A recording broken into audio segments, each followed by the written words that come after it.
ಶುಭೋದಯ ಮಕ್ಕಳೇ. ಪಾಠ 3 ಕೃಷ್ಣ ಸುಧಾಮ. ಇದು ಒಂದು ನಾಟಕ. ಕೃಷ್ಣ ಅಂದರೆ ನಿಮಗೆ ಗೊತ್ತೇ ಇದೆಯಲ್ಲ, ಜಗತ್ಪಾಲಕ. ಮತ್ತು ಅವನು ಭಗವದ್ಗೀತೆಯನ್ನು ಬೋಧಿಸಿದಂಥವನು ಶ್ರೀಕೃಷ್ಣ. ಯಾವಾಗ ಪಾಂಡವರಿಗೂ ಕೌರವರಿಗೂ ಕುರುಕ್ಷೇತ್ರದಲ್ಲಿ ಯುದ್ಧ ಆದಾಗ ಅರ್ಜುನ ಕೈ ಚೆಲ್ಲಿ ಕೂತ್ಕೋತಾನೆ, ನಮ್ಮ ಸಹೋದರ ಜೊತೆ ನಾನು ಯುದ್ಧ ಮಾಡಲ್ಲ ಅಂತ. ಆವಾಗ ಅವನು ಉಪದೇಶ ಮಾಡದೆ ಭಗವದ್ಗೀತೆ. ಅದರಲ್ಲಿ ನಮಗೆ ಜೀವನಕ್ಕೆ ಬೇಕಾದ ಎಲ್ಲ ಥರದ ಉಪದೇಶನೂ ಸಿಗುತ್ತೆ. ಇಲ್ಲಿ ಆ ಕೃಷ್ಣ ಮತ್ತು ಸುಧಾಮ ಕೃಷ್ಣನ ಸ್ನೇಹಿತ. ಅವರಿಬ್ಬರ ಬಗ್ಗೆ ಪಾಠ ಇದೆ, ನೋಡೋಣ. ಅದು ನಾಟಕ ರೂಪದಲ್ಲಿದೆ. ಇದು ಬರೆದಿರೋರು VS ಶಿರಹಟ್ಟಿ ಮಠ. ಪ್ರವೇಶ. ಗೆಳೆತನವೆಂಬುದು ಪವಿತ್ರವಾದ ಒಂದು ಸಂಬಂಧ. ಗೆಳೆತನ ಅಂದರೆ ಸ್ನೇಹ, ಒಂದು ತುಂಬ ಪವಿತ್ರವಾದ ಒಂದು ಸಂಬಂಧ. ಅದು ಯಾವುದೇ ಜಾತಿ ಧರ್ಮ ಯಾವುದಕ್ಕೂ ಸೀಮಿತ ಆಗಿಲ್ಲ. ಅದು ಒಂದು ತನ್ನ ಪವಿತ್ರತೆಯನ್ನು ಅತ್ಯುನ್ನತ ಸ್ಥಾನದಲ್ಲಿ ಇರಿಸ್ಕೊಂಡಿರುತ್ತೆ. ಇಲ್ಲಿ ಬಡತನ, ಸಿರಿತನ, ವಿದ್ಯಾವಂತ ಇತ್ಯಾದಿಯಾದ ಯಾವುದೇ ಬಗೆಯ ಭೇದ ಭಾವ ಇರುವುದಿಲ್ಲ. ಈ ಸ್ನೇಹಿತರಲ್ಲಿ ಒಬ್ಬನು ಬಡವ ಇರ್ಬೋದು, ಅಥವಾ ಒಬ್ಬನು ಶ್ರೀಮಂತ ಇರ್ಬೋದು, ಒಬ್ಬನು ವಿದ್ಯೆ ಕಲ್ತಿರ್ಬೋದು, ಇಲ್ಲದೇ ಇರ್ಬೋದು, ಅವ್ರು ಏನೇ ಆಗಿರಲಿ ಅದು ಯಾವುದೂ ಸಹ ಗಣನೆಗೆ ಬರೋದಿಲ್ಲ. ಹುಟ್ಟುತ್ತಾ ಅಣ್ಣ ತಮ್ಮಂದಿರಾಗಿಯೂ ಬೆಳೆಯುತ್ತಾ ದಾಯಾದಿಗಳಾಗಿಯೂ ಬದುಕು ಸಾಗಿಸುವವರು ನಮ್ಮ ನಡುವೆ ಇದ್ದಾರೆ. ಸಣ್ಣ ಮಕ್ಕಳಿದ್ದಾಗ ಅಣ್ಣ ತಮ್ಮ ಚೆನ್ನಾಗಿ ಪ್ರೀತಿಯಿಂದ ಇರ್ತಾರೆ. ದಾಯಾದಿಗಳು ಅಂದರೆ ಬರ್ತಾ ನಾವಿಬ್ರಿಗೂ ಏನೋ ದ್ವೇಷ ಇದೆಯೇನೋ, ಅಂದರೆ ಬೇರೆಯವರೇನೋ ಅನ್ನೋ ಥರ ಕಚ್ಚಾಡ್ತಾ ಇರ್ತಾರೆ. ಅಂಥವರು ಸಹ ನಮ್ಮ ನಡುವೆ ಇರ್ತಾರೆ. ಒಂದೇ ತರಗತಿಯಲ್ಲಿ ಕಲಿತ ಬಾಲ್ಯ ಸ್ನೇಹಿತರು ಸಿರಿತನ ಬಡತನ ನಿಮಿತ್ತವಾಗಿ ಬೇರ್ಪಡುತ್ತಾರೆ. ಈಗ ಒಂದೇ ಕ್ಲಾಸಲ್ಲಿ ಓದ್ತಾ ಇರ್ತಾರೆ, ತುಂಬ ಸ್ನೇಹಿತರಾಗಿರ್ತಾರೆ. ಆದರೆ ಯಾವುದೋ ಒಂದು ಅಭಿಪ್ರಾಯ ಅಂದರೆ ಅವರು ಇವನು ಬಡವ ಇದ್ದಾನೆ, ಇವನು ಅದಕ್ಕೆ ಬೇಡ, ನನ್ನ ಜೊತೆ ಸ್ನೇಹ ಬೇಡ ಅಂತ ಬಿಡೋರು ಸಹ ಇರ್ತಾರೆ. ನಿಜವಾದ ಗೆಳೆತನದ ಬೆಸುಗೆ ಮುರಿದು ಹೋಗುವಂಥದ್ದಲ್ಲ ಎಂಬುದನ್ನು ಎತ್ತಿ ತೋರಿಸುವುದು ಪ್ರಸ್ತುತ ಪಾಠದ ಆಶಯವಾಗಿದೆ. ಆದರೆ ನಿಜವಾದ ಸ್ನೇಹ ಇರೋರು ಯಾವುದೇ ಇದಕ್ಕೂ ಬಡತನಕ್ಕೂ ಸಿರಿತನಕ್ಕೂ ಮತ್ತು ಅವರು ವಿದ್ಯಾವಂತ ಅವ್ರಿಗೆ ಮೇಲು ಕೀಳು ಯಾವುದೂ ಇರೋದಿಲ್ಲ. ಆ ಥರ ಇರೋದೇ ಒಂದು ಪವಿತ್ರವಾದ ಸಂಬಂಧ, ಅಂದರೆ ಸ್ನೇಹ ಸಂಬಂಧ. ಅದು ಇಲ್ಲಿ ಈ ಪಾಠದಲ್ಲಿ ನಮಗೆ ಗೊತ್ತಾಗುತ್ತೆ. ನೋಡೋಣ. ದೃಶ್ಯ 1. ಸುಧಾಮನ ಗುಡಿಸಲು. ರಾತ್ರಿಯ ಸಮಯ. ಸುಧಾಮ ಯೋಚಿಸುತ್ತಾ ಶತಪಥಿಸುತ್ತಿದ್ದಾನೆ. ಆತನ ಮುಖದಲ್ಲಿ ನಿರಾಸೆ ತುಂಬಿದೆ. ಏನಾಗ್ತಾ ಇದೆ? ಸುಧಾಮ ಅವನ ಮನೆ ಅಂದರೆ ಗುಡಿಸಲಿರುತ್ತೆ, ಅವರು ಬಡವರಿರ್ತಾರೆ. ರಾತ್ರಿ ಆಗಿರುತ್ತೆ. ಅವಾಗ ಸುಧಾಮ ಯೋಚಿಸುತ್ತಾ ಶತಪಥಿಸುತ್ತಿದ್ದಾನೆ. ಶತಪಥ ಅಂದರೆ ಆ ಕಡೆ ಈ ಕಡೆ ತಿರುಗ್ತಾ ಇರ್ತಾನೆ, ಯೋಚನೆ ಮಾಡ್ತಾ ಇರ್ತಾನೆ. ಆತನ ಮುಖದಲ್ಲಿ ನಿರಾಸೆ ತುಂಬಿದೆ. ಯಾಕಂತಂದರೆ ಅವನಿಗೆ ಬಡತನ ಇರುತ್ತೆ. ಹೇಗಪ್ಪ ಅಂಥೇಳಿ ಅವನು ಆ ಕಡೆ ಈ ಕಡೆ ತಿರುಗ್ತಾ ಯೋಚನೆ ಮಾಡ್ತಾ ಇರ್ತಾನೆ. ಮುಖದಲ್ಲಿ ನಿರಾಸೆ ಅನ್ನೋದು ಎತ್ತು ಕಾಣ್ತಾ ಇರುತ್ತೆ. ಸುಧಾಮ ಸ್ವಗತ ಅಂದರೆ ತನಗೆ ತಾನೇ ಮಾತಾಡ್ಕೊಳ್ಳೋದು. ಜೀವನದಲ್ಲಿ ಬರೀ ಕಷ್ಟಗಳೇ ಬರುತ್ತಿವೆ, ಎಲ್ಲ ಸುಖದ ದಿನಗಳು ಯಾವಾಗ ಬರುತ್ತವೋ ನಿಟ್ಟುಸಿರು ಬಿಟ್ಟು ಅದೆಲ್ಲ ದೇವರಿಗೆ ಗೊತ್ತು. ಅವನು ಯಾಕೆ ಆ ಕಡೆ ಈ ಕಡೆ ತಿರುಗ್ತಾ ಇರ್ತಾನೆ ಅಂದರೆ ಜೀವನದಲ್ಲಿ ಬರೀ ಕಷ್ಟನೇ ಬರ್ತಾ ಇದೆಯಲ್ಲ, ಸುಖ ಯಾವಾಗ ಬರುತ್ತೋ ಏನೋ ಎಲ್ಲ ದೇವರಿಗೆ ಗೊತ್ತು ಅಂತ ಒಂದು ದೀರ್ಘವಾದ ನಿಟ್ಟುಸಿರು ಬಿಡ್ತಾನೆ. ಹೆಂಡತಿ. ಬಡತನ ನಮ್ಮ ಬೆನ್ನು ಹತ್ತಿದೆ, ಅದು ನಮ್ಮನ್ನು ಬಿಟ್ಟು ಹೋಗೋದಿಲ್ಲ. ಅದಕ್ಕೆ ಸುಧಾಮನ ಹೆಂಡತಿ ಹೇಳ್ತಾಳೆ, ಬಡತನ ನಮ್ಮ ಜೊತೆ, ನಮ್ಮ ಬೆನ್ನು ಹಿಂದೆನೇ ಇದೆ, ಯಾವಾಗ ಬರ್ತಾನೆ ಇದೆ ನಮ್ಮ ಜೊತೆ, ಅದು ನಮ್ಮನ್ನು ಬಿಟ್ಟು ಹೋಗೋಂಗೆ ಕಾಣೋದಿಲ್ಲ ಅಂತ ಹೇಳ್ತಾಳೆ. ಸುಧಾಮ. ಬಡತನ ನಮಗಿರಲಿ, ಮನೆ ತುಂಬ ಮಕ್ಕಳಿರಲಿ ಎಂದು ದೇವರಲ್ಲಿ ನೀ ಬೇಡಿಕೊಂಡೆಯೋ ಹೇಗೆ? ಅದಕ್ಕೆ ಅವನು ಸುಧಾಮ ಹೇಳ್ತಾನೆ ಹೆಂಡತಿಗೆ, ಬಡತನ ನಮಗಿರಲಿ, ಮನೆ ತುಂಬ ಮಕ್ಕಳಿರಲಿ ಅಂದರೆ ಮಕ್ಕಳು ಭಾಳ ಜನ ಇರ್ತಾರೆ, ಆ ಥರ ದೇವರಲ್ಲಿ ಬೇಡ್ಕೊಂಡಿದ್ಯಾ ಹೇಗೆ ಅಂತ ಕೇಳ್ತಾನೆ. ಹೆಂಡತಿ. ಮಕ್ಕಳಿರಲಿ ಅಂದದ್ದು ನಿಜ, ಆದರೆ ನಾನು ಮಕ್ಕಳಿರಲಿ ಮನೆ ತುಂಬ ಅಂತ ಹೇಳಿದ್ದು ನಿಜ, ಆದರೆ ನಾನು ಆ ಥರ ಹೇಳಿಲ್ಲ, ಅಂದರೆ ಬಡತನ ಇರಲಿ ಅಂತ ನಾನು ಹೇಳಿಲ್ಲ ಅಂತ ಮಾತಾಡ್ತಾ ಇರಬೇಕಾದ್ರೆ ಅವ್ರ ಮಗಳು ಬಂದು, ಮಕ್ಕಳ ಪ್ರವೇಶ. ಅಮ್ಮ ಹಸಿವಾಗ್ತಿದೆ. ಅವ್ರ ಮಗಳು ಬಂದು, ಅಮ್ಮ ನನಗೆ ಹಸಿವಾಗ್ತಾ ಇದೆ ಅಂತ ಕೇಳ್ತಾಳೆ. ಮಗ. ನನಗೂ ಹಸಿವು, ಊಟ ಕೊಡಮ್ಮ. ಮತ್ತು ಮಗನೂ ಬರ್ತಾನೆ, ಇಲ್ಲ ನನಗೂ ಹಸಿವಾಗಿದೆ, ನನಗೂ ಊಟ ಬೇಕು ಅಂತ. ಹೆಂಡತಿ. ನೋಡಿದ್ರ ಮಕ್ಕಳೆಲ್ಲ ಹಸಿವಿನಿಂದ ಕಂಗಾಲಾಗಿವೆ, ಪಾಂಡಿತ್ಯವುಳ್ಳ ನನ್ನ ಗಂಡ ದುಡಿದು ತರುತ್ತಾರೆ ಅಂತ ತಿಳಿದಿದ್ದೆ. ಅದಕ್ಕೆ ಅವರ ಹೆಂಡತಿ ಹೇಳ್ತಾಳೆ, ನನ್ನ ಗಂಡ ತುಂಬ ಪಾಂಡಿತ್ಯ ಅಂದರೆ ವಿದ್ಯೆ ತಿಳಿದಿರೋನು, ಅವನು ಚೆನ್ನಾಗಿ ದುಡಿತಾನೆ ಅಂತ ಅಂದ್ಕೊಂಡಿದ್ದೆ, ಆದರೆ ಹೀಗೆ ಮಕ್ಕಳು ಹಸಿವಿನಿಂದ ನನಗೆ ಊಟ ಬೇಕು ಅಂತ ಬರ್ತಾ ಇದ್ದಾರಲ್ಲ, ಇದೇನಿದು ಅಂತ ಹೇಳ್ತಾಳೆ. ಸುಧಾಮ. ಯಾವುದಕ್ಕೂ ಕಾಲ ಕೂಡಿ ಬರಬೇಕಲ್ಲ. ಅದಕ್ಕೆ ಸುಧಾಮ ಹೇಳ್ತಾನೆ, ಎಲ್ಲದಕ್ಕೂ ಒಂದು ಕಾಲ ಅಂತ ಕೂಡಿ ಬರಬೇಕು, ಅವಾಗ ನಮಗೂ ಒಳ್ಳೆ ಸ್ಥಿತಿಗತಿ ಬರುತ್ತೆ ಅಂತ ಹೇಳ್ತಾನೆ. ಹೆಂಡತಿ. ಅಂತೂ ಇಂತೂ ನಮಗೆ ಬಡತನವೇ ಗತಿ. ಅದಕ್ಕೆ ಏನಾದರೂ ಅಂತೂ ಇಂತೂ ಏನೇ ಆಗಲಿ ನಮಗೆ ಈಗ ಬಡತನೇ ಆಯ್ತಲ್ಲ, ಅದೇ ಗತಿ ಆಯ್ತಲ್ಲ ಅಂತ ಹೇಳ್ತಾಳೆ. ಸುಧಾಮ. ಚಿಂತೆ ಮಾಡಿದರೆ ಏನು ಬಂತು, ಜೀವನದಲ್ಲಿ ಬಂದದ್ದನ್ನು ಅನುಭವಿಸಲೇಬೇಕು, ಅದು ಮಾನವ ಧರ್ಮ. ಅದಕ್ಕೆ ಈಗ ನಮಗೆ ಬಡತನ ಇದೆ ಅಂತ ಚಿಂತೆ ಮಾಡ್ತಾ ಇದ್ರೆ ಏನು ಬರೋದಿಲ್ಲ. ನಾವು ಜೀವನದಲ್ಲಿ ಏನೇನು ಅನುಭವಿಸ್ಬೇಕು ಅದನ್ನು ಅನುಭವಿಸಲೇಬೇಕು, ಅದನ್ನು ನಾವು ಅದೇ ಮಾರ್ಗದಲ್ಲಿ ಹೋಗೋದು ಮಾನವನ ಧರ್ಮ ಅಂತ ಸುಧಾಮ ಹೇಳ್ತಾನೆ, ಹೆಂಡತಿ ನೀವು ನೀತಿ ಹೇಳುವುದರಲ್ಲಿ ಬಹಳ ಮುಂದೆ. ಅದಕ್ಕೆ ಅವ್ರು ಏನು ಹೇಳ್ತಾರೆ, ಆಹಾ ನೀವು ನೀತಿ ಹೇಳೋದ್ರಲ್ಲಿ ಬಹಳ ಮುಂದಿದ್ದೀರಿ ಬಿಡ್ರಿ, ಆದರೆ ಈಗ ನಾವು ಜೀವನ ಹೆಂಗೆ ಮಾಡಬೇಕು ಅಂತ ಕೇಳ್ತಾಳೆ ಸುಧಾಮ. ನೀತಿ, ನಿಯಮ, ವಿಧೇಯತೆ, ಪಾಂಡಿತ್ಯ ಇದ್ದುದರಿಂದಲೇ ಗುರುಕುಲದಲ್ಲಿ ಶ್ರೀಕೃಷ್ಣ ನನ್ನ ಸ್ನೇಹಿತನಾಗಿದ್ದು. ಹೆಂಡತಿ ಹೇಳ್ತಾಳೆ, ನೀವು ನೀತಿ ಹೇಳೋದ್ರಲ್ಲಿ ಬಹಳ ಮುಂದೆ. ಅದು ಹೇಳ್ತಾರಲ್ಲ, ಅವನ ಮಾನವ ಧರ್ಮ ಯಾವುದು ಅಂದರೆ ಜೀವನದಲ್ಲಿ ಏನೇ ಬಂದರೂ ಅನುಭವಿಸ್ಬೇಕು ಅನ್ನೋದು. ಅದಕ್ಕೆ ಅವಾಗ ಹೇಳ್ತಾಳೆ ಸುಧಾಮ, ನೀತಿ, ನಿಯಮ, ವಿಧೇಯತೆ, ಪಾಂಡಿತ್ಯ ಇದ್ದುದರಿಂದಲೇ ಗುರುಕುಲದಲ್ಲಿ ಶ್ರೀಕೃಷ್ಣ ನನ್ನ ಸ್ನೇಹಿತನಾಗಿದ್ದು. ನಾನು ನೀತಿಯಿಂದ, ನಿಯಮದಿಂದ, ನಿಯಬದ್ಧತೆಯಿಂದ ನಾನು ವಿದ್ಯಾಭ್ಯಾಸ ಮಾಡಿದ್ದೆ, ಎಲ್ಲರಿಗೂ ವಿಧೇಯನಾಗಿದ್ದೆ, ಮತ್ತು ಚೆನ್ನಾಗಿ ನಾನು ವಿದ್ಯೆ ಕಲಿತೆ. ಅದಕ್ಕೆ ನಾನು ಗುರುಕುಲದಲ್ಲಿ ಶ್ರೀಕೃಷ್ಣ ಅಂದರೆ ದೇವರು, ಮಹಾನುಭಾವ, ನನ್ನ ಸ್ನೇಹಿತ ಆಗಿದ್ದು ಅಂತ ಹೇಳ್ತಾನೆ. ಹೆಂಡತಿ ಹೇಳ್ತಾಳೆ, ಮಾತು ಮಾತಿಗೂ ಶ್ರೀಕೃಷ್ಣ ನನ್ನ ಸ್ನೇಹಿತನಾಗಿದ್ದ ಅಂತೀರಿ. ಅದಕ್ಕೆ ಅವಳು ಹೇಳ್ತಾಳೆ, ಯಾವಾಗಲೂ ಯಾವಾಗೇ ಮಾತು ಬರಲಿ ಶ್ರೀಕೃಷ್ಣ ನನ್ನ ಬಾಲ್ಯ ಸ್ನೇಹಿತ ಅಂತ ಹೇಳ್ತಾನೆ ಇರ್ತೀರಿ. ಸುಧಾಮ, ಹ್ಞೂ ನಿಜಕ್ಕೂ ಆತ ನನ್ನ ಪರಮ ಮಿತ್ರನಾಗಿದ್ದ, ಗುರುಕುಲದಲ್ಲಿ ಒಟ್ಟಿಗೆ ವಿದ್ಯಾಭ್ಯಾಸ ಮಾಡಿದೆವು. ಅದಕ್ಕೆ ಅವನು ಹೇಳ್ತಾನೆ, ಹೌದು ನಾನು ನಿಜವಾಗ್ಲೂ ಶ್ರೀಕೃಷ್ಣ ನನ್ನ ಪರಮ ಮಿತ್ರ ಅಂದರೆ ಆಪ್ತ ಮಿತ್ರ ಆಗಿದ್ದ. ಗುರುಕುಲ ಅಂದರೆ ನಾವು ಇವಾಗ ಶಾಲೆಗೆ ಹೋಗ್ತೀವಿ, ಮೊದಲು ಏನಿಲ್ಲ, ಒಂದು ಗುರುಗಳ ಎಲ್ಲಿ ಇರ್ತಾರೋ ಅಲ್ಲೇ ಹೋಗಿ ಎಲ್ಲ ಮಕ್ಕಳು ವಿದ್ಯೆ ಕಲಿತಾ ಇದ್ರು, ಅದು ಗುರುಕುಲ. ಅಲ್ಲಿದ್ದಾಗ ನಾವೆಲ್ಲ ಚೆನ್ನಾಗಿ ಸ್ನೇಹಿತರಾಗಿದ್ವಿ, ಒಟ್ಟಿಗೆ ವಿದ್ಯಾಭ್ಯಾಸ ಮಾಡಿದ್ವಿ ಅಂತ ಹೇಳ್ತಾನೆ. ಹೆಂಡತಿ, ಸತ್ಯ ಹೇಳುವಿರಾ, ಆ ಶ್ರೀಮಂತರಲ್ಲಿ ನೀವೆಲ್ಲಿ, ಯಾಕೆ ಸುಮ್ಮನೆ ಬಡಾಯಿ ಬಿಡ್ತೀರಾ? ಅದಕ್ಕೆ ಹೇಳ್ತಾಳೆ, ಯಾವಾಗಲೂ ನೀವು ಶ್ರೀಕೃಷ್ಣನ ಸ್ನೇಹಿತ ಅಂತ ಹೇಳ್ತೀರಾ, ಆದರೆ ನೀವು ನಿಜವಾಗ್ಲೂ ಹೇಳ್ತಾ ಇದ್ದೀರಾ, ಅವ್ರು ನೋಡಿದ್ರೆ ಬಹಳ ಶ್ರೀಮಂತರು, ಆದರೆ ನಾವು ನೋಡಿದ್ರೆ ಇಷ್ಟು ಬಡತನಾಗಿದ್ದೀವಿ, ಯಾಕೆ ಸುಮ್ಮನೆ ಏನೇನೋ ಹೇಳ್ತೀರಾ ಅಂತ ಹೇಳ್ತಾಳೆ. ಸುಧಾಮ, ಯಾಕೆ ಸುಳ್ಳು ಹೇಳಲಿ, ಕೃಷ್ಣ ಸದಾ ನನ್ನ ಜೊತೆಯಲ್ಲೇ ಇರುತ್ತಿದ್ದ, ನಾನು ಯಾಕೆ ಸುಳ್ಳು ಹೇಳಿ? ಕೃಷ್ಣ ಯಾವಾಗಲೂ, ಸ್ನೇಹಿತರು ಅಂದರೆ ಯಾವಾಗಲೂ ಜೊತೆಗೆ ಇರ್ತಾರೆ ತಾನೆ, ಆ ಥರ ನನ್ನ ಜೊತೆ ಯಾವಾಗಲೂ ಇರ್ತಾ ಇದ್ದ, ಒಟ್ಟಿಗೆ ಕಲಿಯುತ್ತಿದ್ದೆವು. ನನ್ನನ್ನು ಕಂಡರೆ ಅವನಿಗೆ ಅಪಾರ ಪ್ರೀತಿ, ಸ್ನೇಹ, ಗೌರವ, ಯಾವಾಗಲೂ ಎಡೆಬಿಡದೆ ಜೊತೆಗೆ ಇರ್ತಾ ಇದ್ವಿ, ಒಟ್ಟಿಗೆ ಕಲಿತಾ ಇದ್ವಿ, ಮತ್ತು ನನ್ನ ಕಂಡ್ರೆ ಅವನಿಗೆ ಪ್ರೀತಿ ಇತ್ತು, ಸ್ನೇಹ ಇತ್ತು, ಮತ್ತು ನನ್ನ ಬಗ್ಗೆ ಗೌರವನೂ ಇದೆ ಅವನಿಗೆ ಅಂತ ಹೇಳ್ತಾನೆ. ಹೆಂಡತಿ, ಅಂತಹ ಶ್ರೀಮಂತ ಸ್ನೇಹಿತನಿದ್ದರು ಇಲ್ಲಿಯವರೆಗೆ ನೀವು ಏಕೆ ಅವರ ಹತ್ತಿರ ಸಹಾಯ ಕೇಳಲಿಲ್ಲ? ಅದಕ್ಕೆ ಹೆಂಡತಿ ಹೇಳ್ತಾಳೆ, ನೀವು ಅವನು ನನ್ನ ಬಾಲ್ಯ ಸ್ನೇಹಿತ, ಪರಮಾಪ್ತ ಮಿತ್ರ ಅಂತ ಹೇಳ್ತೀರಿ, ನಾವು ನೋಡಿದ್ರೆ ಇಷ್ಟು ಕಷ್ಟದಲ್ಲಿದ್ದೀವಿ, ಆ ಶ್ರೀಮಂತನ ಹತ್ರ ನೀವು ಹೋಗಿ ಸಹಾಯ ಕೇಳಬೇಕಾಗಿತ್ತಲ್ಲ, ಯಾಕೆ ಇದುವರೆಗೂ ಕೇಳಿಲ್ಲ ಅಂತ ಕೇಳ್ತಾಳೆ. ಸುಧಾಮ, ಕ್ಷಣ ಹೊತ್ತು ಮೌನ.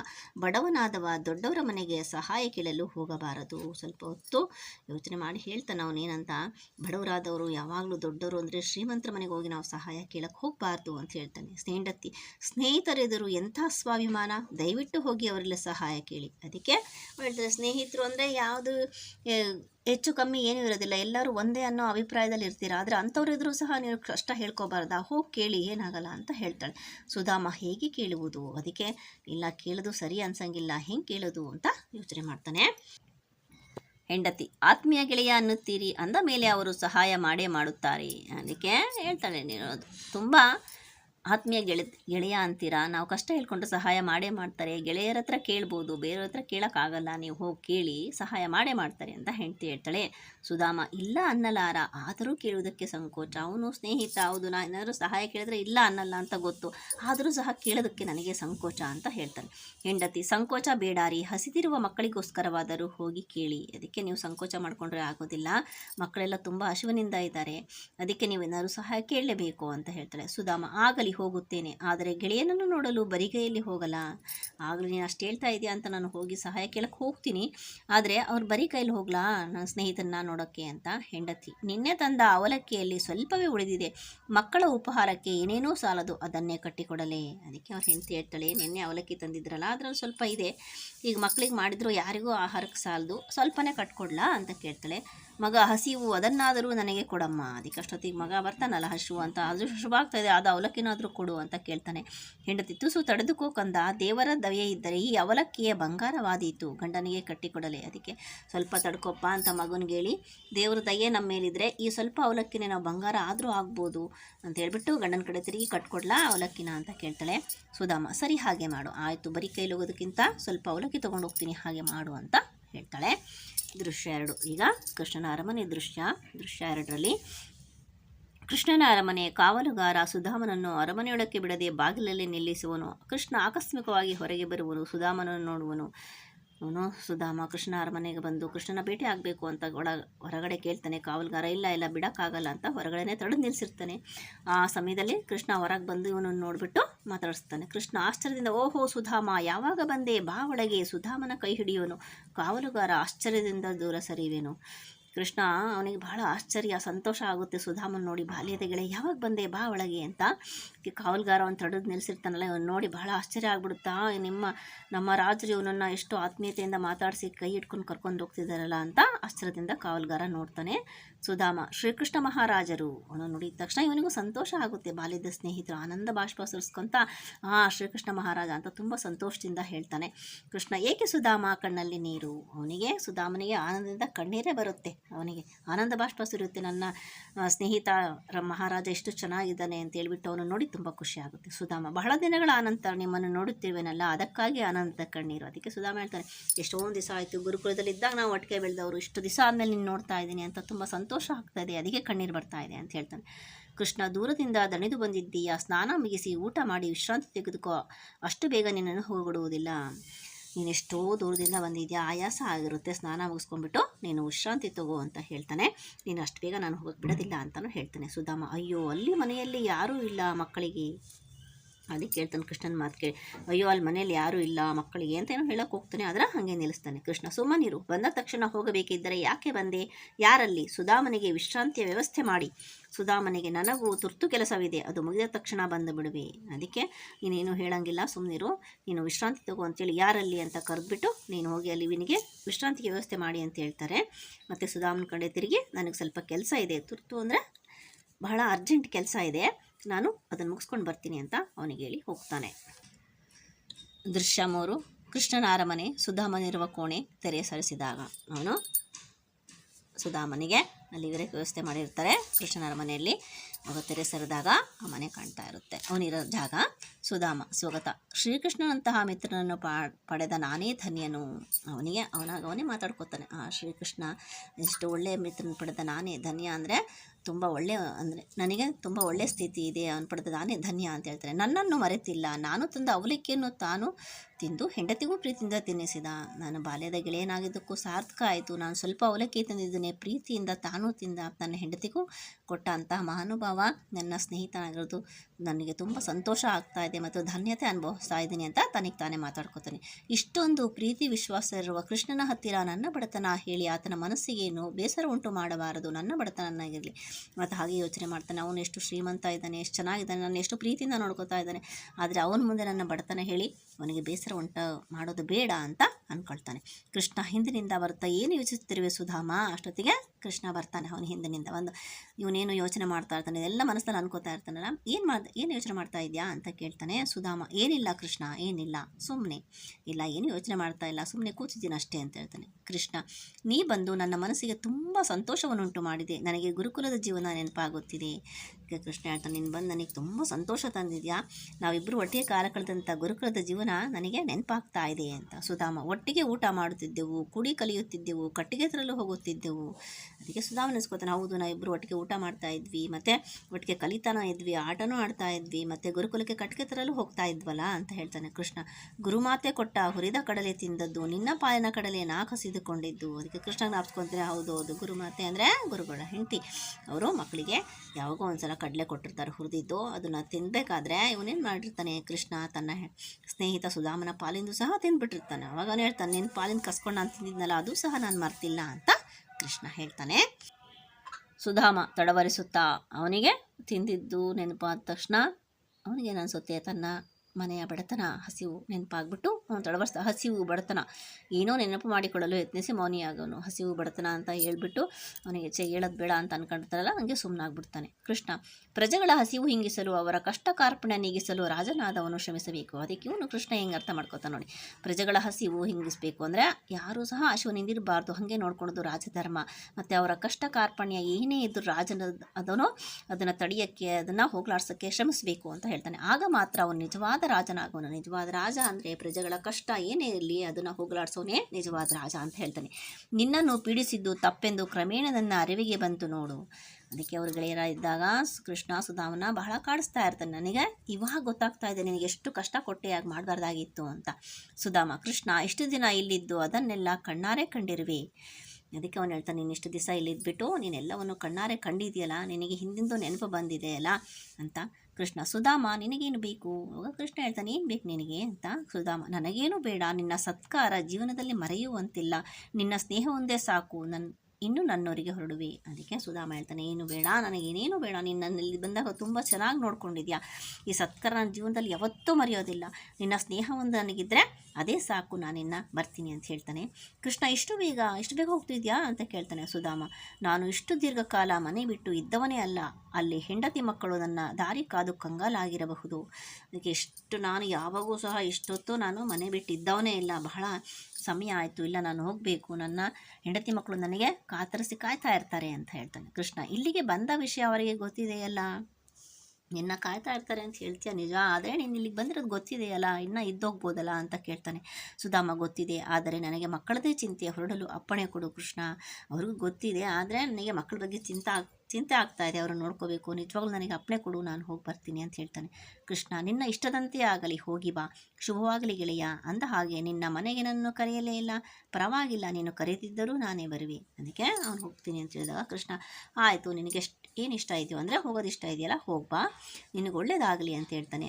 ಆಮೇಲೆ ಅದನ್ನು ಹೇಳ್ತಾನೆ, ನೀನು ಆದರೆ ನಾನು ಕರೀಲೇ ಇಲ್ಲಲ್ಲ ನಿನ್ನ ಮನೆಗೆ ಅಂತ, ಪರವಾಗಿಲ್ಲ ಬಿಡು, ನೀನು ಕರೀದೇ ಇದ್ದರೆ ನಾನೇ ಬರ್ತೀನಿ ಅಂತ ಹೇಳ್ತಾನೆ ಕೃಷ್ಣ. ಸುಧಾಮ, ಅಯ್ಯೋ ನನ್ನ ಮನೆಗೆ ಬೇಡ ಕೃಷ್ಣ, ಅವನು ಹೇಳಿದ್ದೆ ತಾಳೆ, ಅವನು ಅಯ್ಯಪ್ಪ ನಮ್ಮ ಮನೆಗೆ ನೀನು ಬರಬೇಡ ಅಂತ, ಯಾಕಂದರೆ ಅವನು ಕಷ್ಟ ಎಲ್ಲ ಗೊತ್ತಾಗುತ್ತೆ, ಬೇಡ ನಮ್ಮ ಮನೆಗೆ ಬೇಡ ಅಂತ ಅವನ ಅಭಿಪ್ರಾಯ ಆಗುತ್ತೆ. ಕೃಷ್ಣ, ಈಗ ಚಿಂತೆ ಬಿಟ್ಟು ಹೊರಡು, ಒಳ್ಳೆಯದಾಗಲಿ, ಅದಕ್ಕೆ ನೀನೇನು ಚಿಂತೆ ಮಾಡಬೇಡ, ನೀನು ಹೋಗು, ಒಳ್ಳೆಯದಾಗಲಿ ಅಂತ ಹೇಳ್ತಾನೆ.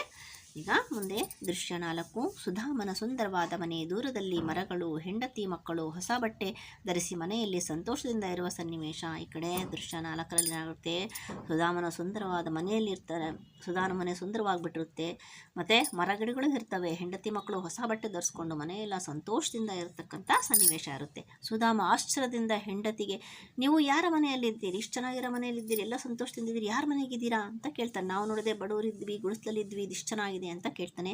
ಹೆಂಡತಿ, ಇದು ನಮ್ಮ ಮನೆ ಕಣ್ರಿ ಅಂತ ಹೇಳ್ತಾಳೆ. ಸುಧಾಮ, ನಮ್ಮ ಗುಡಿಸಲು ಎಲ್ಲಿ, ಅಯ್ಯೋ ಇದು ನಮ್ಮ ಮನೆ ಅಂತೀಯಲ್ಲ, ಇಷ್ಟು ದೊಡ್ಡದು ಭವನ ಇದೆ, ಆದರೆ ನಮ್ಮ ಗುಡಿಸಲು ಎಲ್ಲಿ ಅಂತ ಕೇಳ್ತಾನೆ.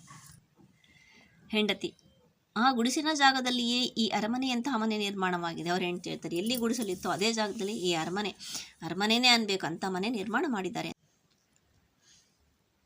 ಅರೆ, ನಾನು ಹೋಗಿ ಬರೋದ್ರೊಳಗೆ ಇದು ಹೇಗೆ ಸಾಧ್ಯವಾಯಿತು, ಅದಕ್ಕೆ ನಾನು ಹೋದಾಗ ಬಡತನದ ಗುಡಿಸಲಿದ್ರಿ, ಅದು ನಾನು ಹೋಗಿ ಬರೋದ್ರೊಳಗೆ ಇಷ್ಟು ದೊಡ್ಡ ಅರಮನೆಯಲ್ಲಿ ಎಲ್ಲ ಸಂತೋಷದಿಂದಲ್ಲ, ಅದು ಹೇಗೆ ಸಾಧ್ಯ ಅಂತ ಕೇಳ್ತಾನೆ. ಹೆಂಡತಿ ನಗುತ್ತಾ, ನಿಮ್ಮ ಮಿತ್ರನ ಕೃಪೆಯಿಂದ, ಅಂದರೆ ನಿಮ್ಮ ಸ್ನೇಹಿತ ಮಿತ್ರ, ಅವನ ಕೃಪೆಯಿಂದ, ಅಂದರೆ ಅವನ ದೆಸೆಯಿಂದ, ಅವನ ಆಶೀರ್ವಾದದಿಂದ ಇದೆಲ್ಲ ಸಾಧ್ಯ ಆಯಿತು ಅಂತ ಹೇಳ್ತಾಳೆ. ಸುಧಾಮ ಆಶ್ಚರ್ಯದಿಂದ, ನನ್ನ ಮಿತ್ರ ಶ್ರೀಕೃಷ್ಣನಿಂದ, ತುಂಬ ಆಶ್ಚರ್ಯ ಆಗಿಬಿಡುತ್ತೆ, ನಾನೇನು ಹೇಳೇ ಇಲ್ಲ, ಅದಿಂಗೆ ನನ್ನ ಮಿತ್ರ ಶ್ರೀಕೃಷ್ಣನಿಂದ ಇಷ್ಟೆಲ್ಲ ಆಯಿತಾ ಅಂತ ಕೇಳ್ತಾನೆ. ಹೆಂಡತಿ, ಹೌದು, ಆ ಮಹಾರಾಯ ಶ್ರೀಕೃಷ್ಣನಿಂದಲೇ. ಹೌದು, ಆ ಮಹಾರಾಯ ಅಂದರೆ ಅವನು ತುಂಬ ದೊಡ್ಡ ಧೀಮಂತ ವ್ಯಕ್ತಿ, ಅವನಿಂದಲೇ ಹೀಗಾಯಿತು ಅಂತ ಹೇಳ್ತಾಳೆ. ಸುಧಾಮ, ನಾನು ಅವನಿಗೆ ಸಹಾಯ ಮಾಡು ಎಂದು ಕೇಳಿಯೇ ಇಲ್ಲ.